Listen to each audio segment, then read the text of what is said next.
Ladies and gentlemen, welcome to this exciting session titled Pushing the Frontiers of Medicine. I'm Hee-Kyung Kim, reporter and anchor and deputy head of the International News Department at a broadcasting company called MBN, based in Seoul, Korea. I'm thrilled to once again be a part of the OECD Forum, which marks its 20th anniversary. Congratulations, especially with such a distinguished panel of speakers, whom I will be introducing in just a moment. As you know, new technologies are giving hope and raising expectations in ensuring better treatment and prevention of diseases and actually improving overall wellness. In particular, the science of genomics and genomic medicine, which can be considered a subset of precision medicine, can bring about improvements in the care of patients by enabling more accurate diagnosis, safer treatment, and more opportunities for prevention. But as always, implementation will require new standards and policies, and also protection for individuals that are sharing necessary but very personal health information. This has actually been one of the most important recurring, if I may, issues that we've talked about over the years at the OECD Forum, the need for a more people-centered approach. We'll be talking about these topics and also about the challenges that lay ahead. To ensure optimal participation and easy interaction, we're utilizing this technologically enabled application called Bcast. Whether you are joining us physically here or on the web, you can join in at any time through Bcast and ask questions, provide comments, etc. So please do not hesitate to join in. Of course, I'll also be opening the floor for questions from the audience later on. And now to set the scene for today's discussion, let me introduce to you Dr. Thomas Siems, Chief Scientific Officer at Medirex in Slovakia, Head of the Genomics and Bioinformatics Department at Comenius University Science Park, and Director of Research and Development at an innovative SME called Geneton. Dr. Thomas Siems obtained his PhD in molecular biology and is a specialist in DNA analysis. Ladies and gentlemen, I will now turn the mic over to Thomas Siems, please.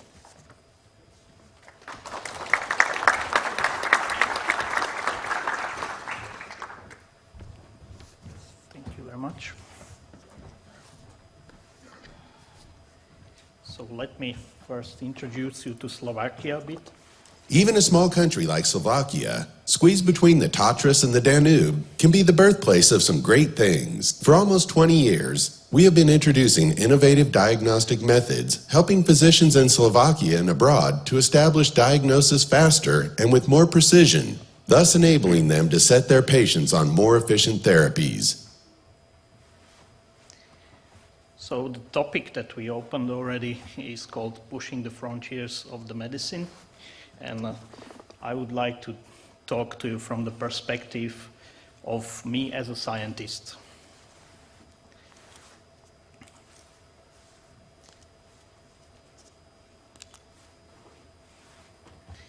So I, for about 12 years, focus on the topic of personalized medicine, and I would like to talk to you as a non-scientist and show you what can personalized medicine bring to the patient and to the society.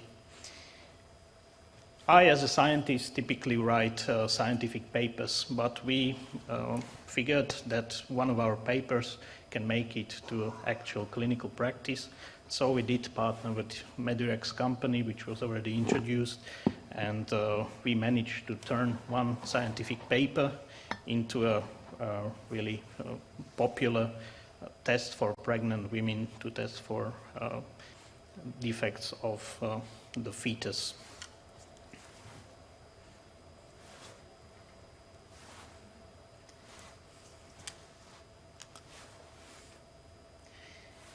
So how does the current medicine work? It treats based on so-called guidelines, which is a manual for the doctor how to treat a patient based on his diagnosis. It treats an average patient, an average Jane or an average Joe.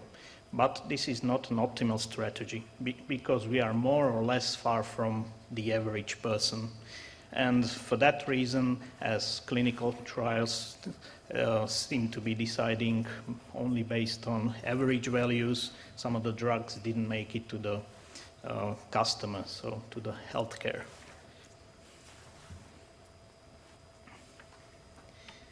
But we are, as mentioned, not standard or average. We are unique. And how unique are we? There are actually 2 to 3 million differences in our DNA which make us unique. These differences are called in our language variants, genetic variants. And some of them are responsible for the normal differences, so the color of our eyes or the color of our hair. But there are some differences that are not visible. For example, differences in how our metabolism works. Some of us are unable to process lactose, which is a sugar present in the milk, so patients with this are intolerant to milk. But there is a huge amount of variants that cause diseases.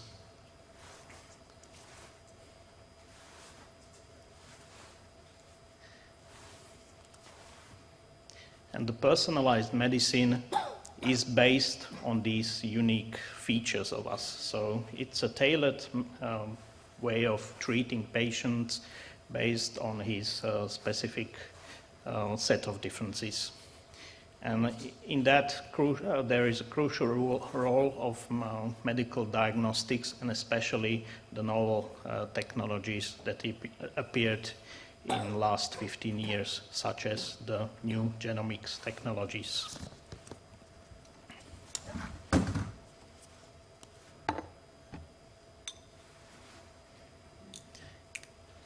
So we know the structure of DNA for 66 years now, and we are able to read it based on the research that followed, and it took about 24 years for us to read very short stretches of the DNA.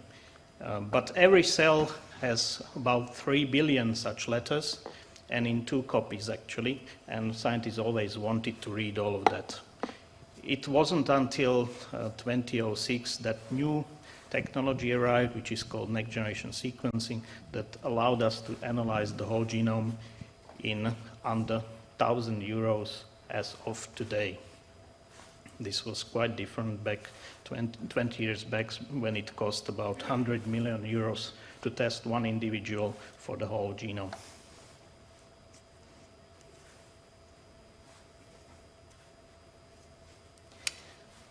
So what does the personalized medicine bring to the patient? What are the benefits? One of the key benefits today, and it's already been used, is modifying the treatment based on genetic information, and not just selecting the right drug, but also the correct dosage. We can also prevent severe disorders such as the cancer or cardiovascular diseases. We now have new options in prenatal care. We can test for birth defects of the babies by just testing the DNA, by just testing the blood isolated from the mother. And similarly, we can look for cancer, and we can do advanced diagnostics of cancer based on just analyzing the blood. This is called liquid biopsy. But not just our genes are important. We carry many microbes in our guts and almost everywhere, which are very important for our health. And since we are now able to read the whole DNA, we can also find candidates which need fixing, and currently there is a technology allowing us to fix genes.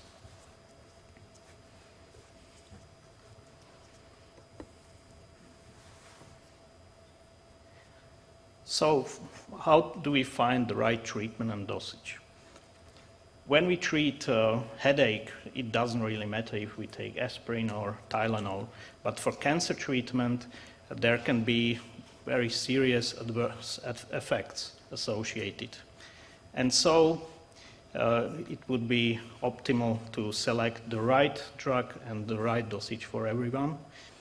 Unfortunately, guidelines only tell you which drug to use for a given diagnosis and what dosage is the standard one. But this works just for a subgroup of patients. Some other patients do not respond to such dosage, and for some, such treatment can be even toxic. So they don't have the enzyme to digest such a drug, and for them we need to select a different drugs. So based on genomic information, we can find out and select the right drug.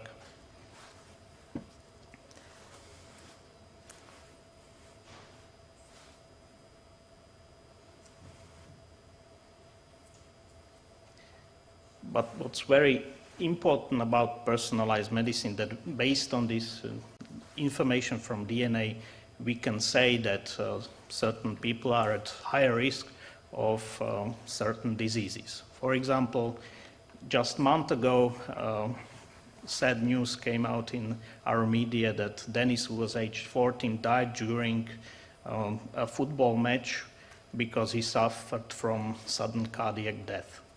This was because he had a genetic predisposition for sudden cardiac death, but he wasn't aware of it. If personalized medicine would have been applied, he may have been alive now and saved from this horrible death.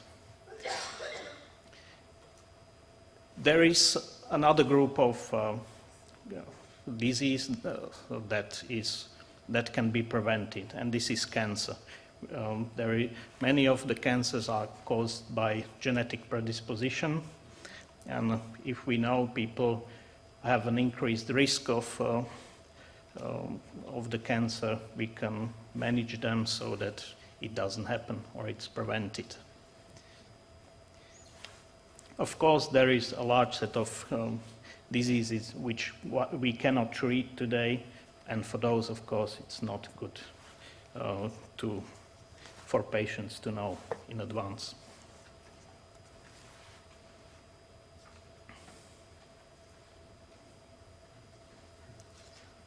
Thanks to technologies like of the genomic era, we now are able to do a safer medicine, for example, a prenatal care.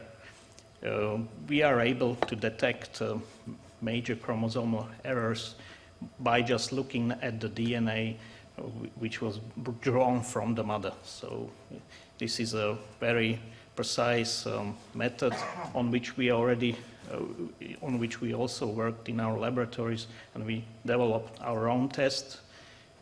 But such tests are deployed throughout the world, and this is one of the most used genomic tests worldwide today.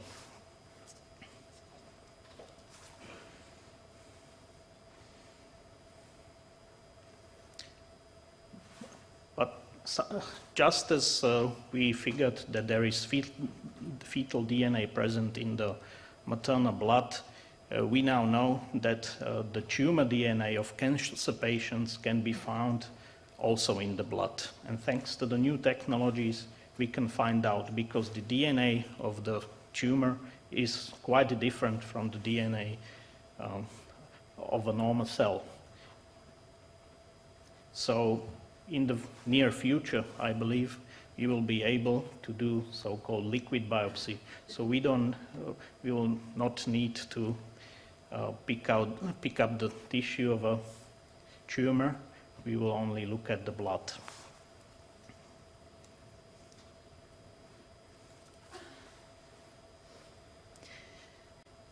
So far I only spoke about the human DNA, but it's not the only DNA that matters in our body.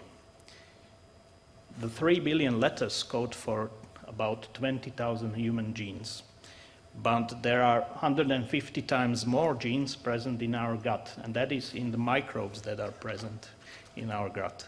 And the microbes there have an important function. They help us in digesting the food, and especially to get the vitamins, but they are very important for our immunity. And as it goes, when something goes wrong with our microbes, disease come out. problems with our microbial diversity in our gut cause various diseases, and lately it was also associated with autism spectrum disorders. And in future, definitely microbes will be used for diagnostics. But we have another tool. It's not directly connected to the genomics, but it is a method to change, switch, or correct errors in the DNA. And this is the Crispr Cas9 technology. We can now cheaply and very effectively, very precisely modify selected genes. It works perfectly on mice models or rats, but it has already been applied to humans.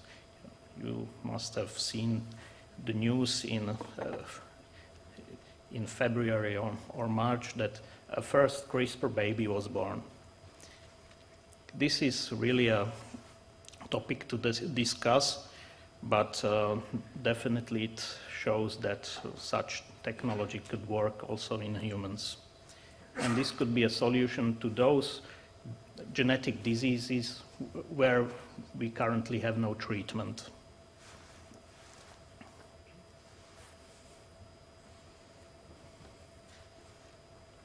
But there are challenges associated with personalized medicine. This medicine is based on big data. Gigabytes of data need to be processed, and the whole biomedical knowledge in this field has to be considered.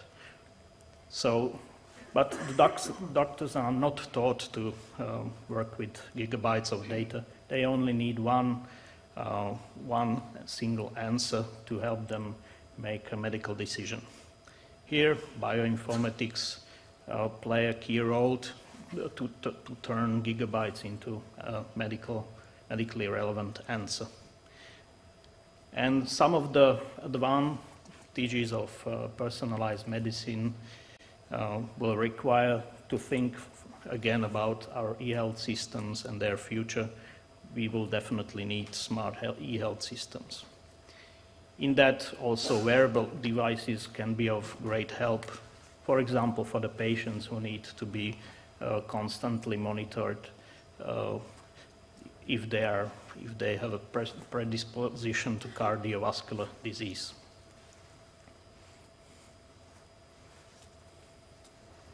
So the era of personalized medicine already helps and will help even more when we address technical challenges, but also the social ones.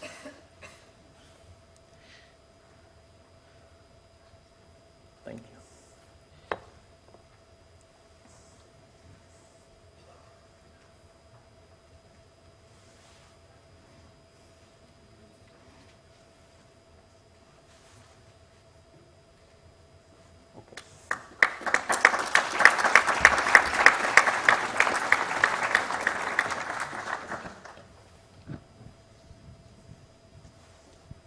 Thank you very much, Thomas.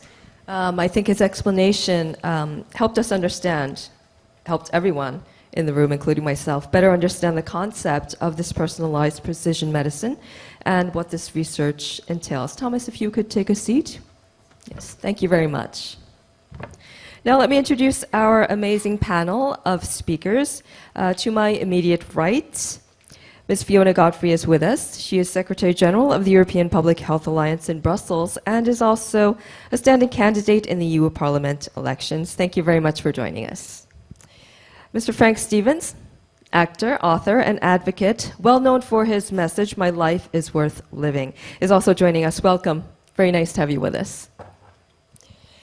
And of course, Ms. Luisa Carcedo, Minister of Health, Consumption and Social Welfare of Spain, is joining us. Thank you very much for joining us. We have our speaker, of course, Thomas, sitting all the way at the end. Mr. Deepak Khanna, Senior Vice President and Regional President for Europe, Middle East, and Canada at the pharmaceutical giant Merck. Thank you very much for joining us, Deepak. Mr. Šarūnas Narbutas, legal advisor to the President of Lithuania and co-founder of Youth Cancer Europe, is with us. As well as being a professional lawyer, strategic consultant, he's also a patient advocate. Thank you for coming. Welcome, everyone.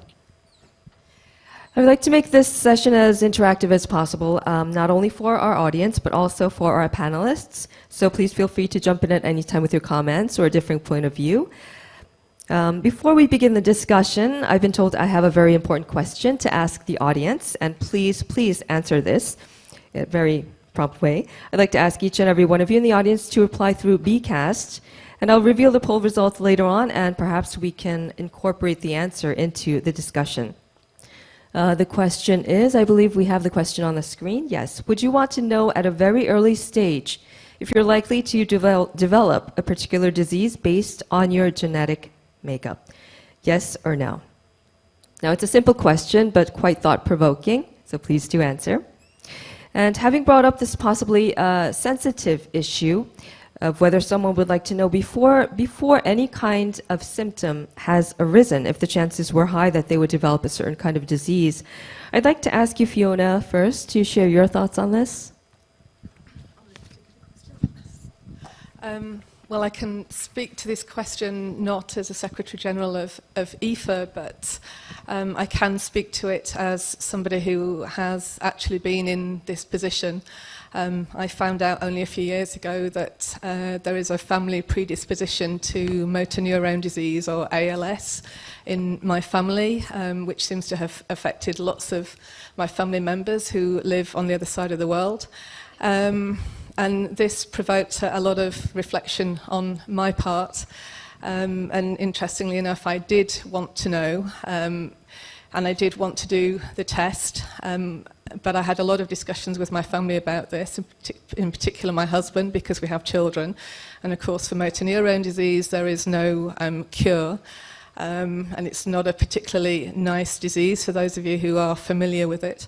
But I went ahead and I had the genetic testing. But interestingly enough, other family members were absolutely adamant that they did not want to be tested. And one of the reasons was because there is no known cure at the moment for ALS or MND. But I did it because I would have made certain life choices depending on the results, positive or negative. And I also wanted to contribute to the general sort of knowledge field in this area as someone who works in public health. Thank you very much for sharing that with us. Luisa, please. You're the Minister of Health, Consumption and Social Welfare of Spain, but you are also a doctor. Now, I would like to ask you about this matter. I think most of us recognize the potential of precision medicine, but I think you'll agree that a major factor in this is the accessibility of these treatments. Now, how many will be able to gain from this medical technology?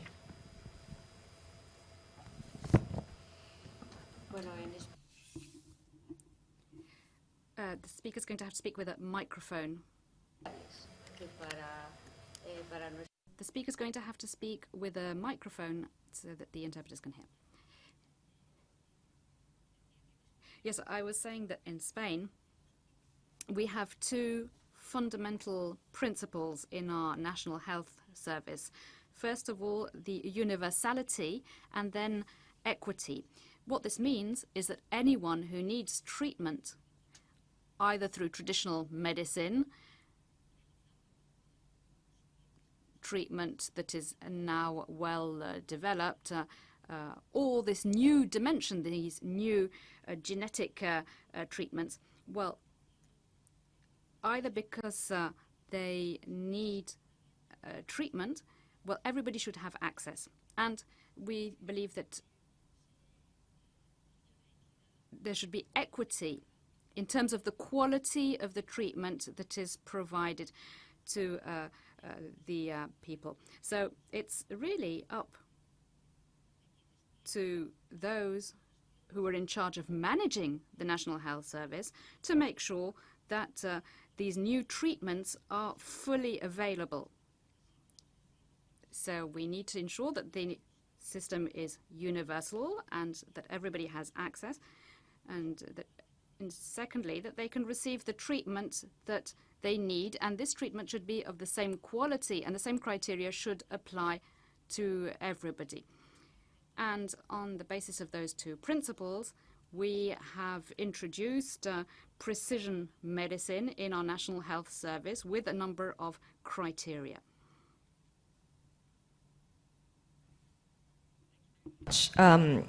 Of course, the same quality of prevention, treatment should be available to everyone, but sometimes this is not the case in reality. Deepak, I know Merck has done extensive research in this area with special tests to ensure more accurate implementation of personalized medicine.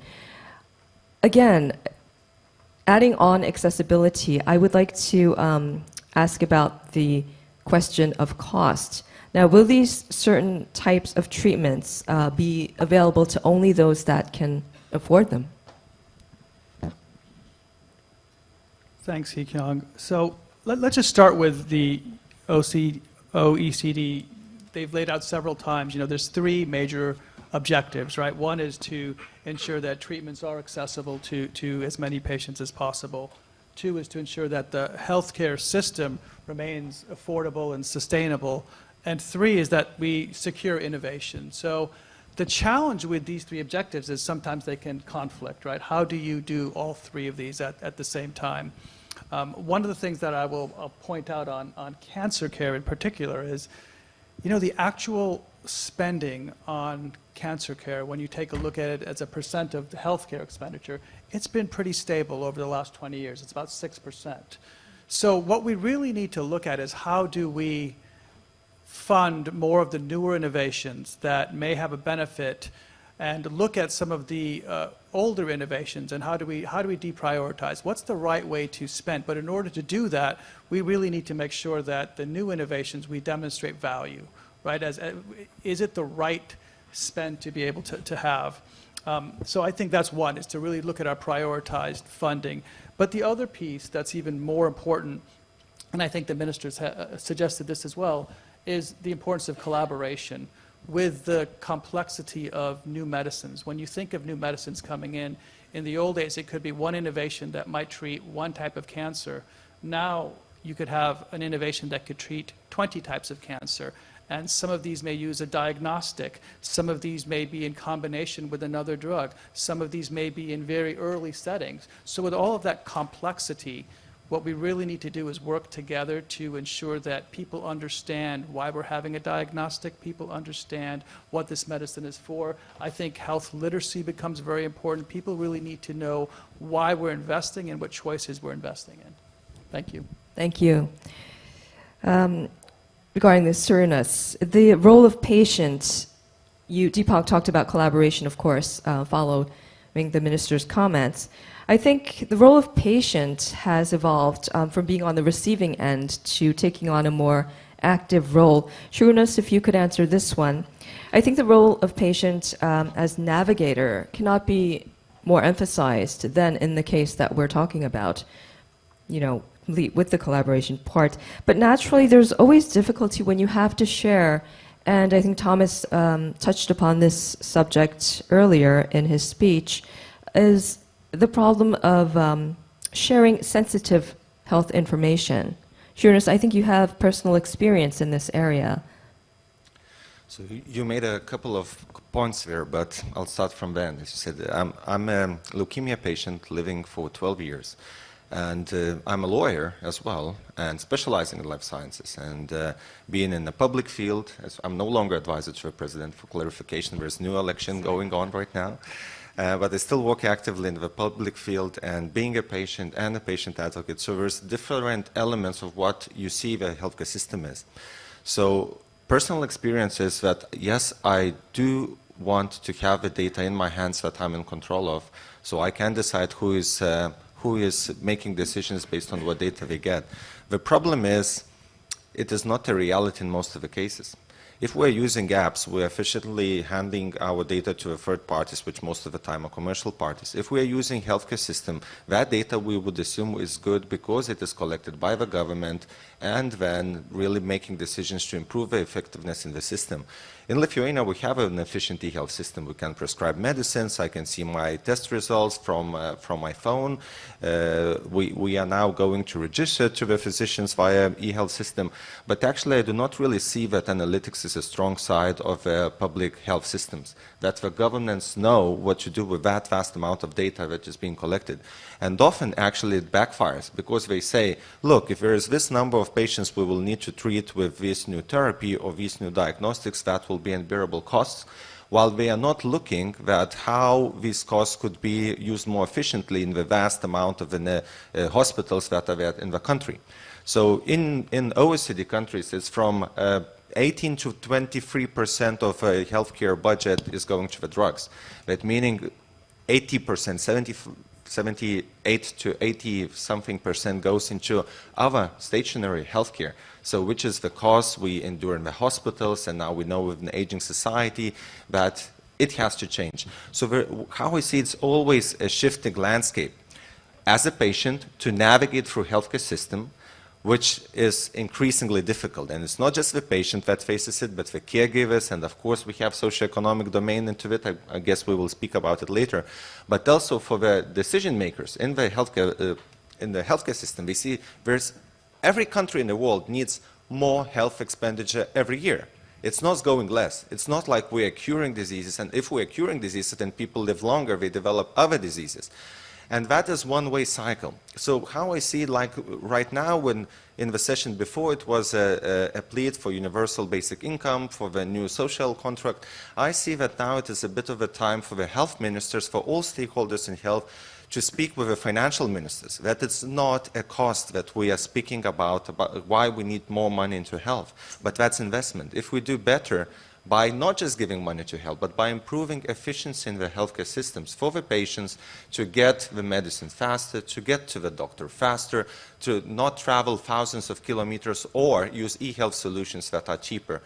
For the public officials to see that we actually can review how our network is being structured. We always see there are fights in one city. I can cite, for instance, one city in Italy for cancer where we have 5 wonderful cancer centers, but you do not need 5 competing cancer centers in one city. You need one.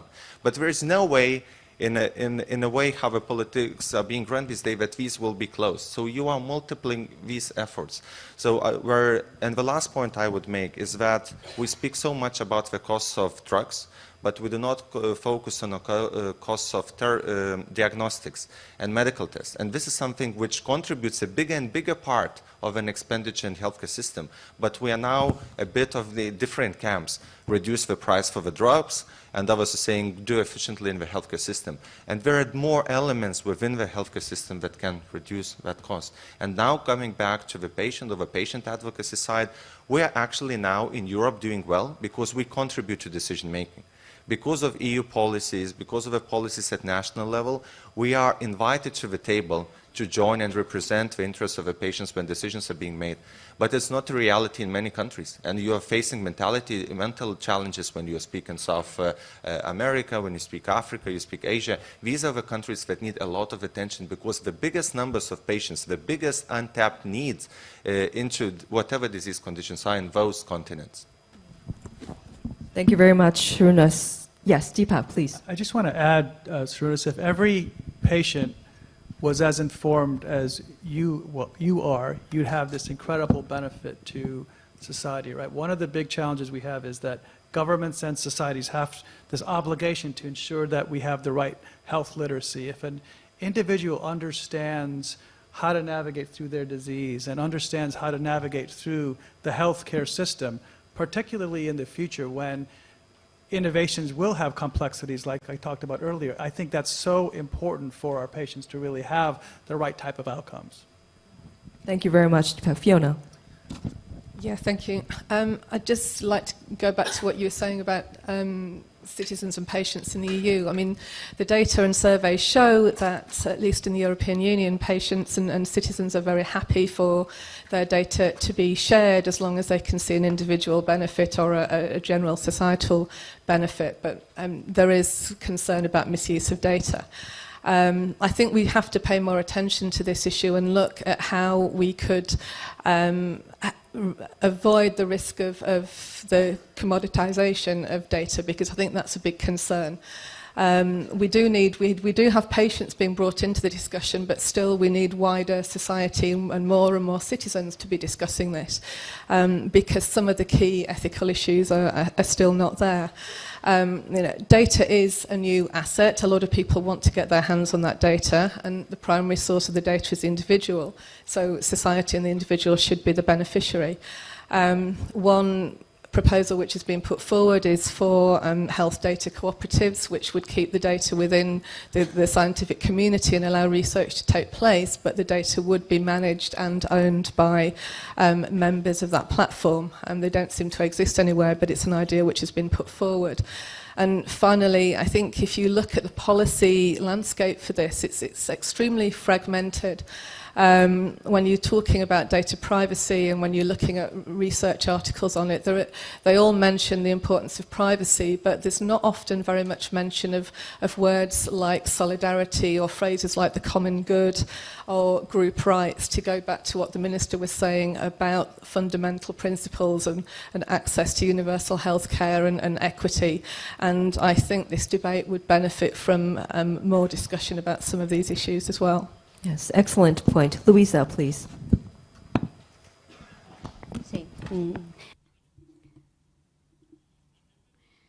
Well, talking about costs and the impact for health and the impact for the economy, I think that we're talking about factors here that are related to the genetic makeup. We know that there is a whole new world opening up to us, but the role of patients and the role of prevention is very important. And we can see that it's very important. And because we don't have active involvement of patients, we don't have equality or equity. We also have the social and also environmental factors that weigh on health.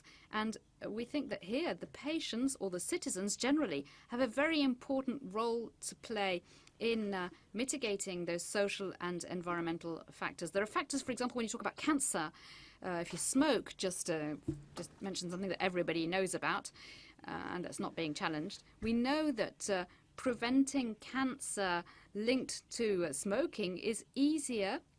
It's much easier to prevent addictions than, for example, to carry out genetic research, because there's a direct causality there between smoking and cancer.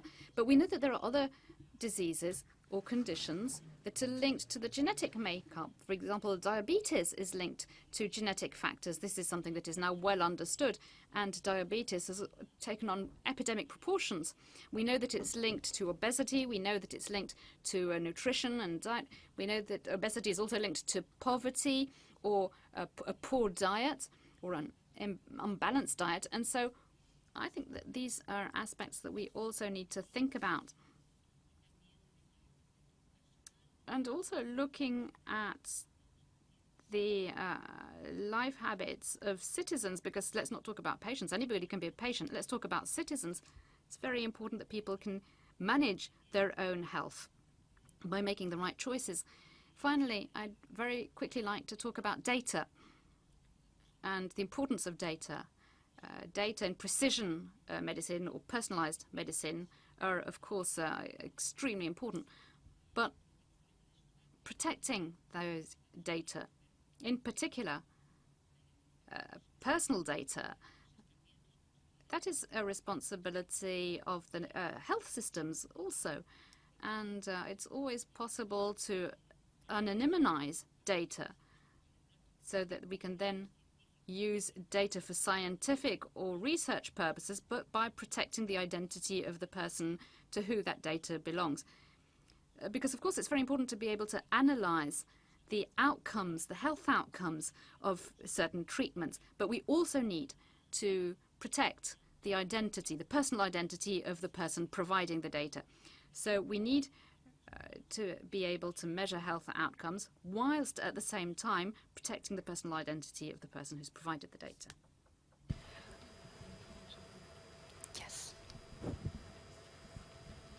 Yes, we were touching upon so many different aspects of this topic: management of data, government implementation, and patient participation. Just before we hear from Fiona again, let me just touch upon the subject of patient participation once again. And I just want to, I think Frank has a message that he wants to convey, so let's listen to his message first. Frank, please. Thank you. Hello?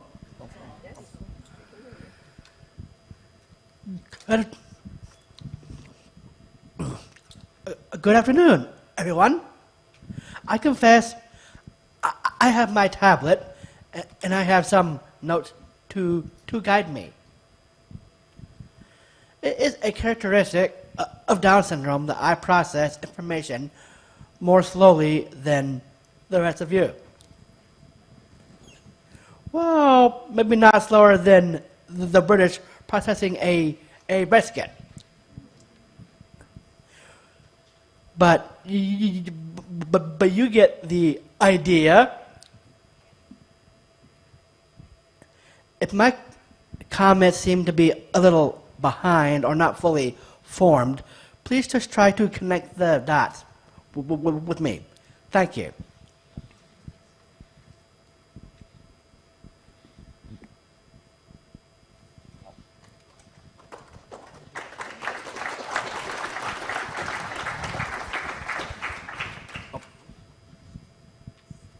Would you like to continue? Mm-hmm. Mm-hmm. I can only give you two of the experience of people with Down syndrome. There is more. There is a little or no work being done to research ways to help the relatively small number of people with Down syndrome improve their functioning. There are many companies producing prenatal tests which they hope to market all pregnancies. I am pretty sure that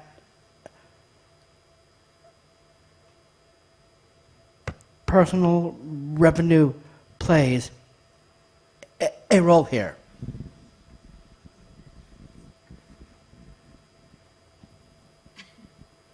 Sorry. What am I doing? Okay. Certainly, ordinary people will need help with these hard questions. My concern is that health systems and even governments may be influenced by their own money issues and may not be reliable sources of help. People like me with Down syndrome already live at the frontiers of medicine. We are living examples of the promise and the threat of gene-driven medicine. On the one hand, our extra chromosome is a blueprint for research into gene-based treatments for soft tissue cancer and heart disease, immune system disorders, and Alzheimer's disease. We are thrilled to be able to contribute to research in this way. On the other hand, our unique DNA is being targeted for identification by early prenatal tests. Those test results are combined with outdated negative information about life, with Down syndrome to encourage terminations. I am here as a metaphorical canary in the coal mine to warn you that genomic testing will not stop at identifying Down syndrome. It can identify thousands of other characteristics. I suggest to the panel that society has an obligation to slow down and take a hard look at the ethics of choosing any group of humans for extinction.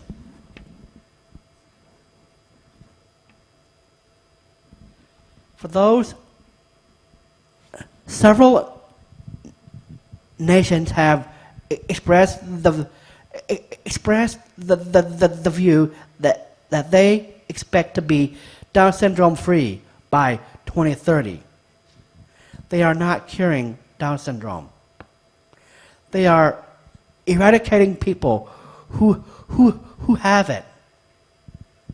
Please just insert the name of any ethnic minority in that phrase about being free of them by 2030.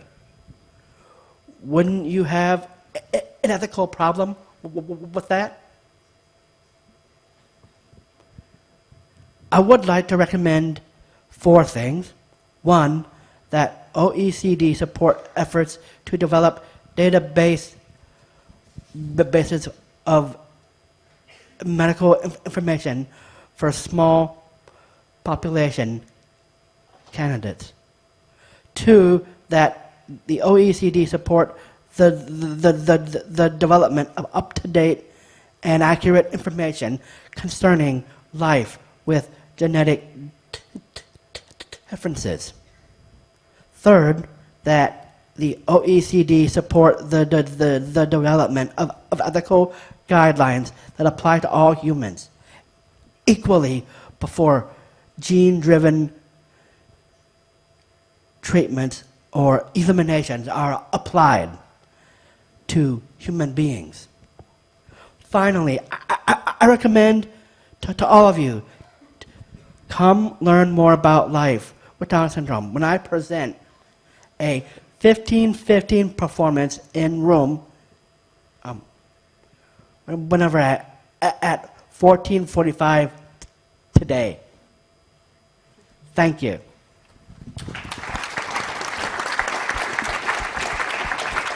Thank you so much, Frank. You did wonderfully. He raised the sobering issue of ethics in this bit to the process that we are talking about. I think, Fiona, you wanted to add something to that? My point was, well, it wasn't the ethics point per se. I wanted to go back to the words prevention that was mentioned by both our scene setter and the minister. But actually a phrase that you just mentioned, Frank, something you just said was slow down. And that resonates with me because I'm intrigued by the idea of personalised medicine as a prevention measure.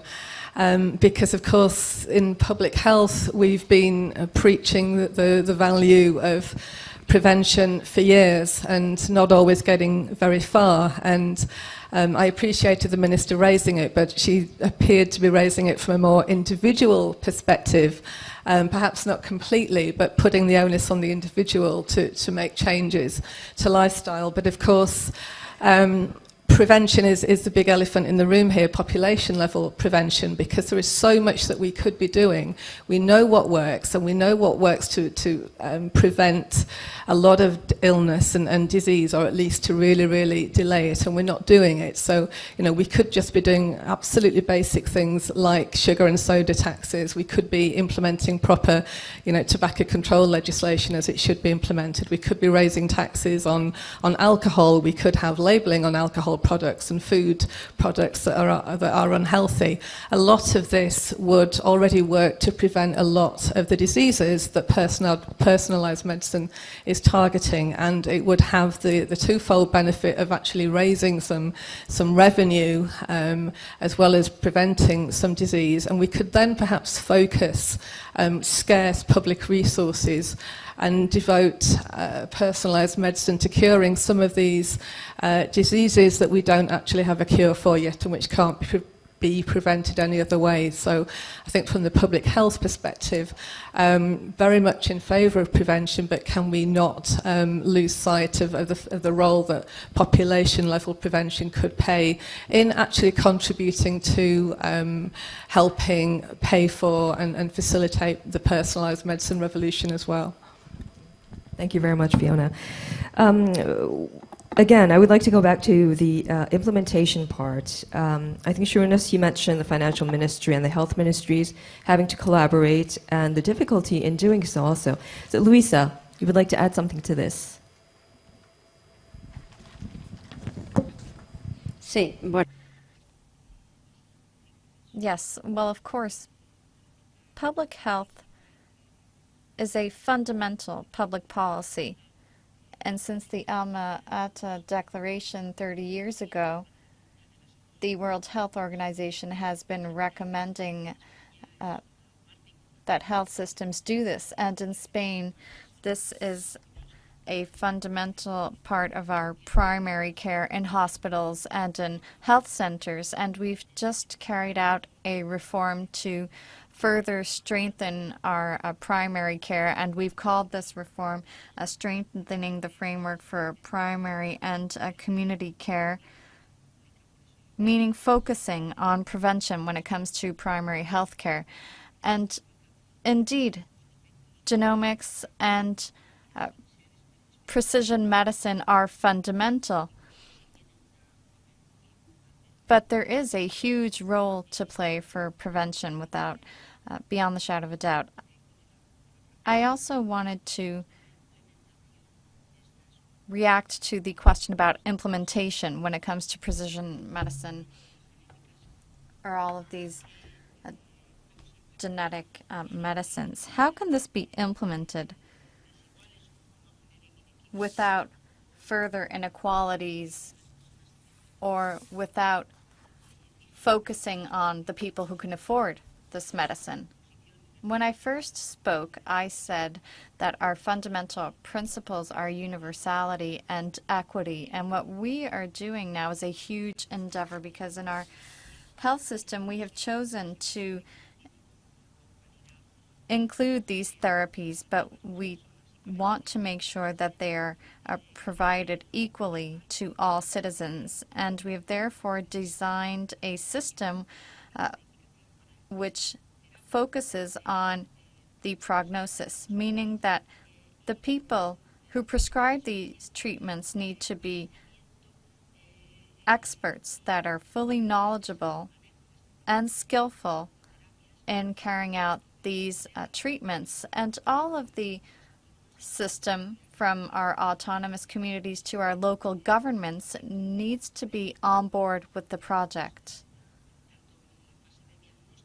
This is why, from the diagnostic to the choice of centers that will be delivering these treatments, we need to make sure that we have the right practitioners, the most experienced practitioners who will be carrying out these treatments in the safest possible way for our patients. And this will provide for our two principles of universality and equity.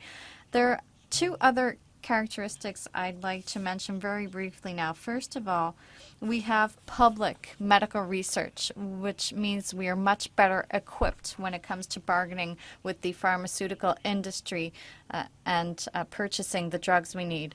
The second issue is that in our bargaining with pharmaceutical companies, we introduced a criterion which is cost effectiveness, meaning the price has to be linked to the outcome the drug actually has. And I won't speak for any longer right now. Thank you. You talked about equality and the focus on prognosis.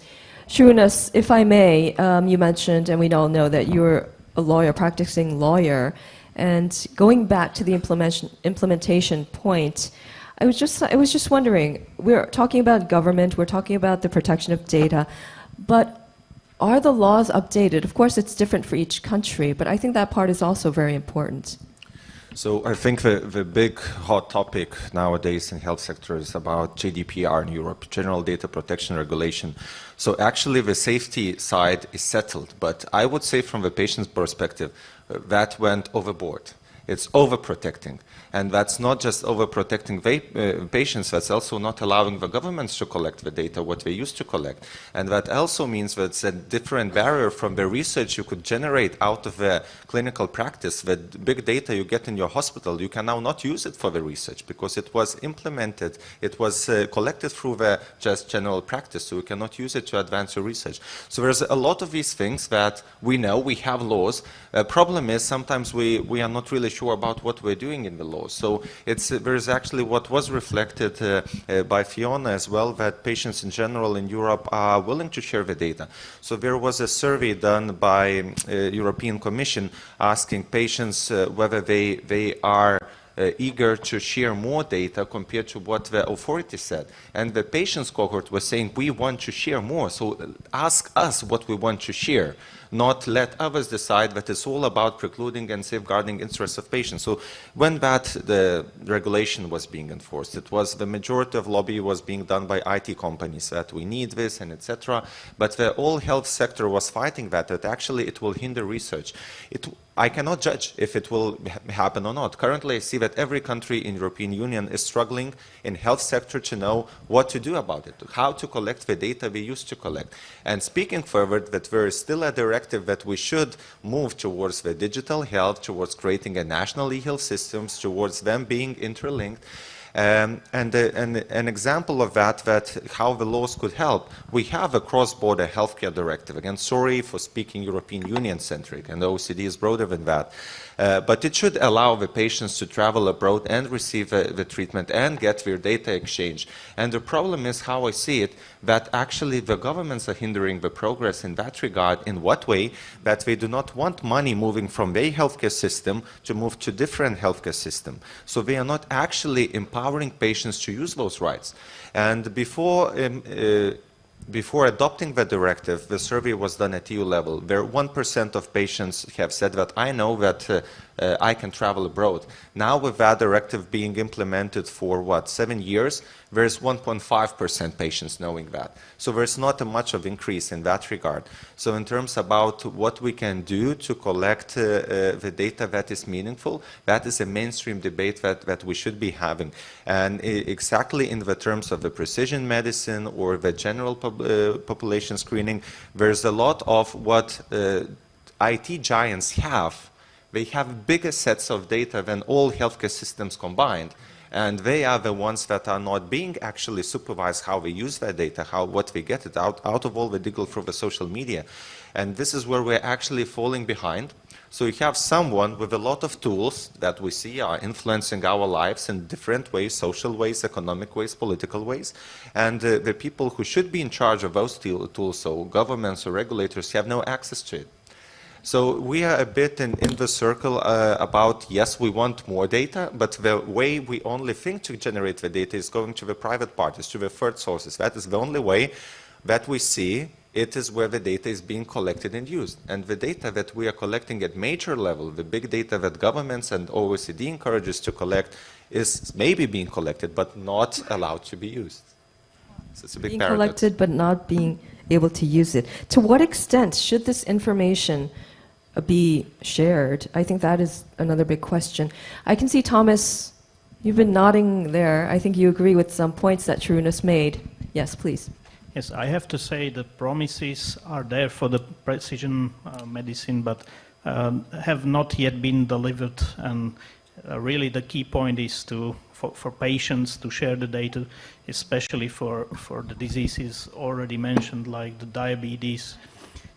We don't understand them fully, and patients would be very helpful in that by providing not just their genetic information, but their basic biochemical measurements, to better understand these diseases which affect much more people than, for example, rare genetic diseases, which we understand relatively well. So we really need to find a way for patients to participate more than they do currently.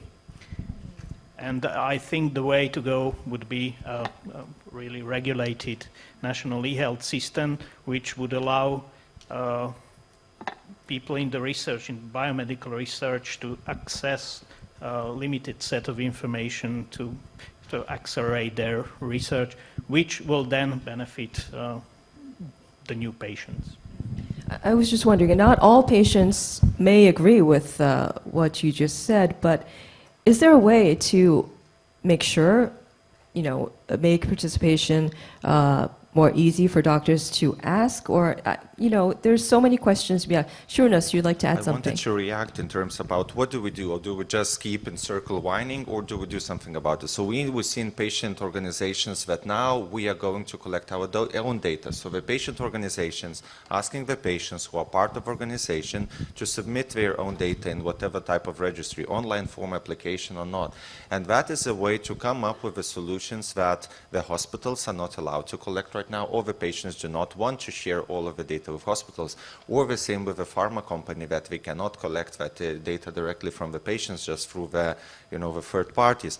So this is something that I see again as a big trend globally. So back to reality, in Lithuania, I'm president of our umbrella for all cancer patients. So we are collecting our own registry data for different cancers in there. The disease-specific area that I'm chairman of at the Global Networks, Chronic Myelogenous Leukemia, again, we started our own registry to collect the data from CML patients out there. And that is exactly to incorporate not just medical data, but a lot of the thing that patients speak about is the social burden that disease has. And so far, the healthcare systems are not really good at combining these two. The pure medical data that we see is coming from the therapy or from the hospital. And these are two silos already. And then we go broader about the impact it has of you skipping the work, living off the social benefits, not contributing to society, and the caregiver costs that you have. And these are the actual things that the patient experiences at the end. With co-payments, they have to endure for the food supplements that they maybe do not need, but due to their lack of health literacy, we do that. So all of these things about what you say, what can we do better? So, empower stakeholders to collect the data that they trust themselves and then showcase that it is meaningful. Right. So it's not just a health, it's a financial, it's a judicial, it's a social issue.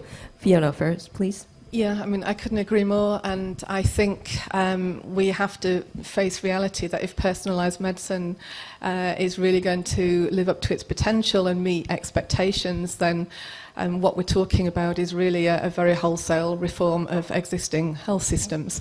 And certainly in the EU, member states don't seem to be interested in that. We've had a debate on health technology assessments recently, which has not got very far.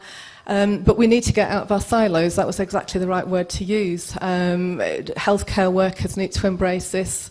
Patients need to embrace it. But we need to go much further. Citizens who are not yet patients, but who will be patients, need to be part of this discussion.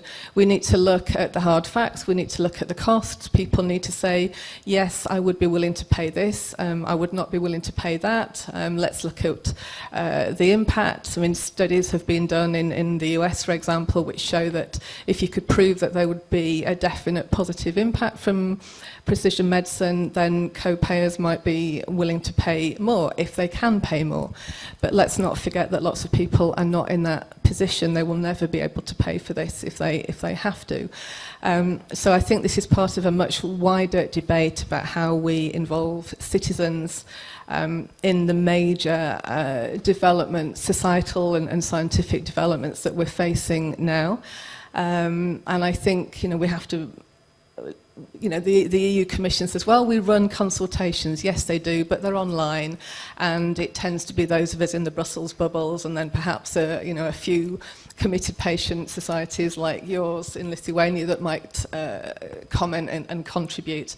But the vast majority of people out in society have no idea what personalised medicine is, and we really, really need to start with the basics, and we need to bring people on board from the very beginning, and we need to be involved from the start of this process. We're already in danger of missing that. We may already have missed that. We know that policies are being developed and guidelines are being developed without enough consultation with citizens. So I think, perhaps we could, this is such a big issue, perhaps we could take a leaf out of the Irish book. They held some very sensitive referendums in the last couple of years on same-sex marriage, and also on revising the abortion legislation in Ireland. And to do that, they held citizens' assemblies across the country, and they had a wide range of experts going out, talking to people, inviting ordinary people to come and debate the issues. And that led to some very, very positive results in Irish society. So I think that could be a model, and we need to think about doing that across our countries and member states. Thank you, Fiona. Deepak, please.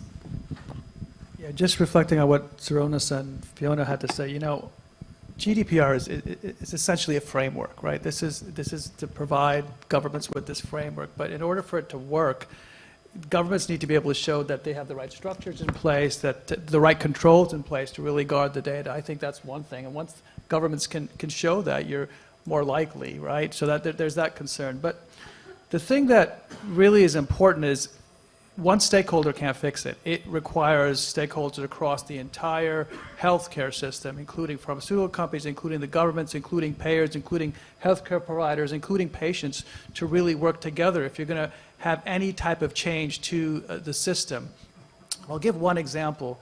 We did work with Belgium to try to have we looked at, on average, it was taking over 250 days to have access to innovation. So we worked on an agreement where we had this multi-year, multi-tumor agreement that over the next 3 years, we would have a certain level of budget. So we provided governments with this predictability and stability on what the cost would look like. We accelerated that access to innovation from, on average, 250 days to about 30 days. And what we see now is that over a 5-year period, there'll probably be an additional 5,000 life years gained by having earlier access to this innovation. Now, in order to look at that, we have to have access to the data so that we can actually answer the questions that the minister wants answered, which is, if we want to have the data, if we want to have the innovation, we have to be able to show that it's cost effective, that it's a better value than what we're currently doing. And the only way to be able to do that is to have all the stakeholders sitting together to find these solutions, but to have access to the right data to be able to answer the right questions. Thomas. I would like to add that the field of genomics is evolving fast in terms of methodology. So we will see very soon a genome analysis for 100 euros. That's almost certain. So, but the valid and medically valid interpretation is another issue, and this needs to be under national health control. And people tend to go for out-of-pocket paying for different tests which are not part of healthcare system, and they're provided with different results which may not be fully medically valid. So I don't think there are too many choices for not looking into it. I think the minister wanted to add something. Luisa, please. Well, very briefly on 2 or 3 things that have been mentioned. First of all, regarding data protection, I mentioned the fact that you codify diseases, and this is an international codification system that's very useful. And you can codify diseases whilst, of course, protecting the personal identity of the patient. I'd also like to indicate that health, it's not just hospitals. We all have all sorts of information that come from other sources. We have primary healthcare, for example. And for example, if you look at the GP knows who the patient is, where they live, what their family's like, what their social background is, what problems they might have in terms of unemployment or poverty. All that is handled by GPs and by the first line. And what we want is to give more importance to that. We can't see a person just as a patient. We have to see them in their social context, in their environmental context, because those social and environmental factors are going to have a major role in terms of the health of the person or the disease they might have. So when you look at treating a complex disease, you can't just look at hospitals. You have to look at the social and environmental aspects as well. And talking about the active role of patients and educating patients so that they understand health, and we need to make sure that people are empowered, that they can make the right life choices, that they can understand the risk that they might be under. And we need to make sure that they can get the right habits, life habits, so that they don't suffer addiction, that they have a right balanced diet, that they carry out exercise and sport activities, because we know that this has a major impact. So we can't just look at things from a health point of view. We have to look at it from a social economic point of view. And that's why the first line is so important, and we need to strengthen GPs and the first line. And then finally, on personalized medicine, just to mention very quickly that it's really fundamental in science. You have to make sure that this evolution, like many evolutions in the history of humanity, has to be positive. We need to make sure that it's a positive outcome and that it's not going to undermine the economic sustainability of national health services. So we need a framework. We need this to be organized. We need to make sure where this new personalized medicine really is a solution, either in terms of prevention or treatment. And that's one of the great challenges of the national health systems.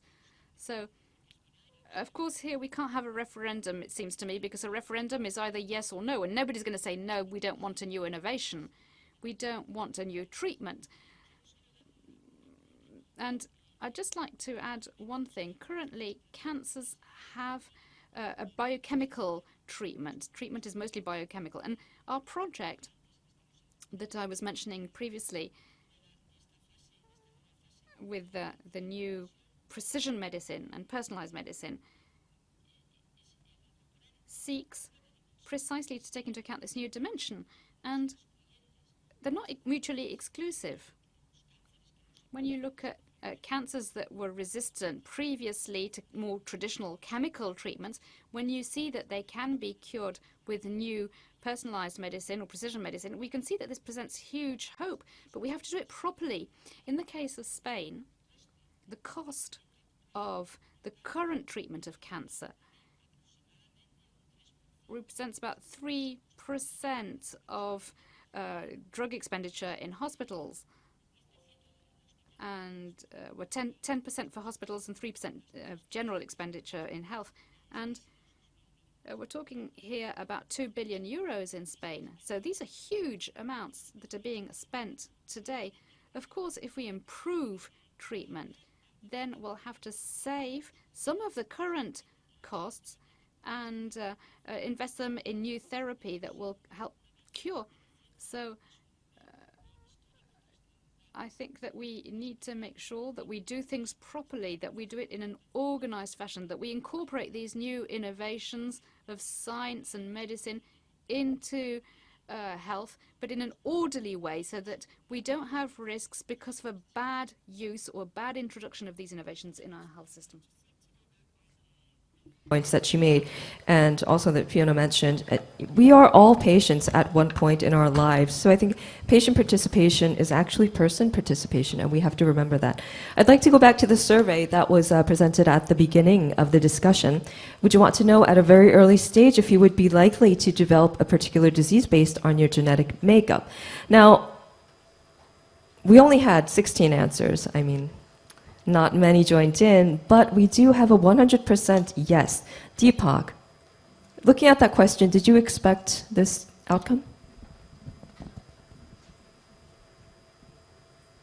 I didn't expect it to be 100%. No, this is surprising. Oh, but thank you for the 16 that answered. Thank you very much. I think it is time to open the floor for questions that was promised to you. If you have any questions, please raise your hand, and a microphone will be brought to you. Please don't be shy if you have any questions. Oh, yes. Yeah, on that side, please. Hi, good afternoon. Thanks for the insight. I find it very valuable. But you guys mentioned the biggest elephant in the room to be prevention. And I think that is one big elephant in the room, but prevention is not only part of it. I think the hypocrisy is sometimes on the revenue, because companies, governments, they want to make money, and that also confronts ethics. So I would like to pose back to the panel, what is the limit? Where is it that we draw the line between the ethics, saving people, and making money? Prevention is very important. Prevention goes together with education, goes together with legislation, goes together with the investment of governments into all what it takes. But private companies, they make money. We know that drugs are there and they could have saved millions of lives, but because of patents, because of other interests, this has not been the case. So could you give your perspective back? Thank you. Thank you very much for that very important but very difficult question. Would anyone like to tackle that question? Yes. Fiona, please. I'll certainly go first, although I hope we hear from others on the panel. Yeah, couldn't agree more.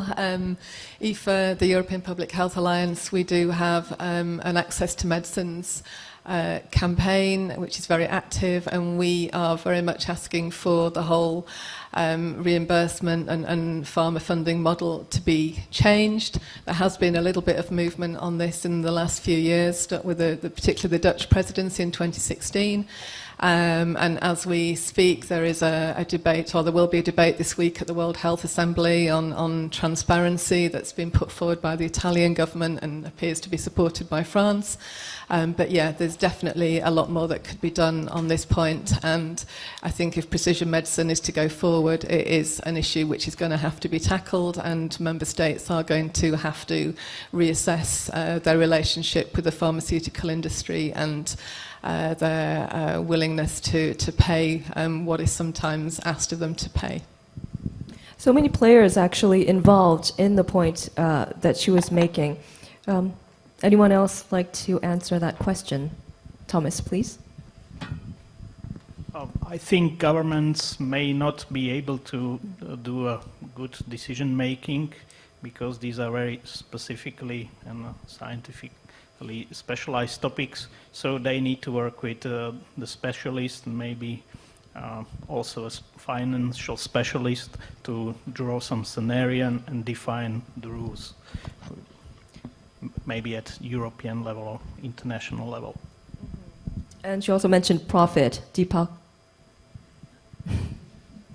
So as I said earlier, I just don't think it's a one-person answer. You know, in order to make this work, you need all stakeholders together at the table to figure out solutions. As I said in the beginning, the OECD, there's three objectives. One is making this accessible, making innovations accessible, making sure that we have a healthcare system that's affordable and sustainable, and finding ways to secure innovation. When I think to cancer itself, the number of innovations that are now available for cancer, it's unprecedented. It will dramatically change the lives of many patients that are suffering, because ultimately everybody in this room has the same goal, which is to improve patient care. And we have to find ways to be able to do it collectively. But in order for that to happen, you're right, Fiona, the systems do need to adapt, right? Everything from regulatory to reimbursement has to adapt. The approach with the industry has to adapt. But this also requires that we have to invest more in healthcare, that we have to have flexible frameworks for access, that we have to empower citizens and patients and healthcare systems to really understand and be able to navigate through it. So I just don't think it's a one stakeholder answer. I think it's everyone working collectively to be able to find new solutions. Right. Thank you very much, Deepak. I'd like to mention some of the questions that were asked on BCAST.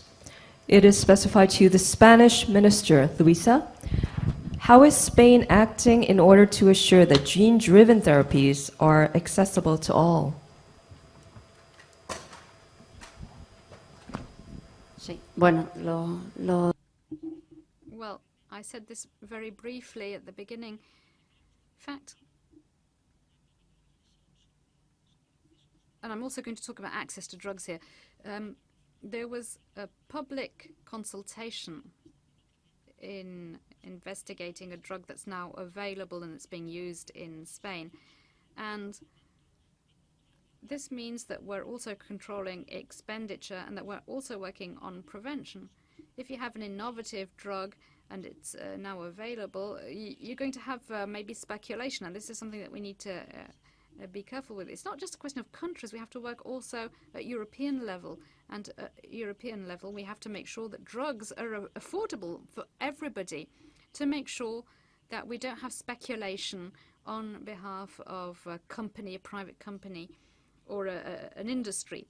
What we do in Spain is that, well, first of all, we establish negotiation with the pharmaceutical industry. We try to understand the drug, what it offers, what its benefits are. And we need, of course, to make sure that there's public research on drugs. And with this public research, we're in a better position to negotiate and bargain on the price, to have a more affordable price. And then there is also the professionals. When there is a need to use an innovative drug, we work with the health administration, with the regional authorities, and we work with the Ministry of Health.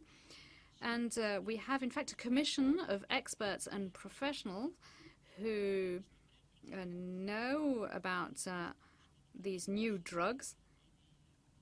It's their field of expertise. They know about genetic medicine.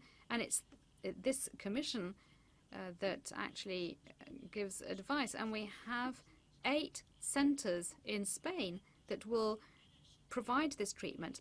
In that way, we ensure quality and the safety of the patient in receiving this treatment, because, of course, we're talking here about drugs that very often have side effects, and sometimes these side effects are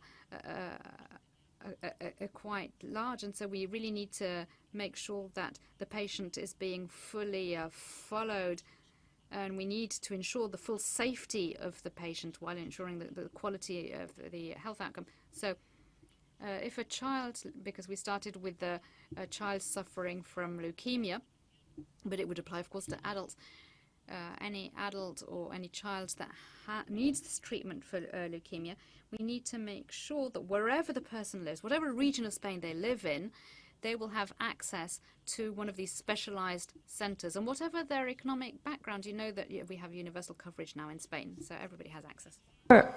On a very limited time schedule, but I would like to take one more question from the audience.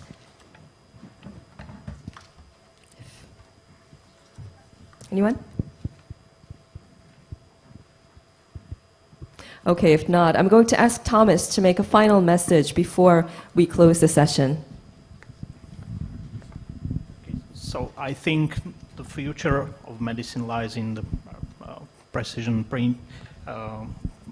preventive and personalized medicine, but we really need to focus on its implementation to make most of it. Okay, good point. Thank you so much, everyone, for being here today. Thank you, and let's have another round of applause for our excellent panelists. Thank you very much.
No, it's just if you want to.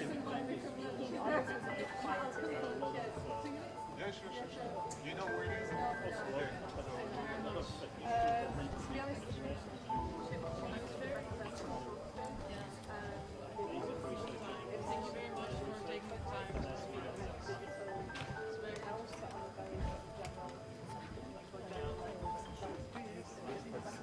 Yeah,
going there now.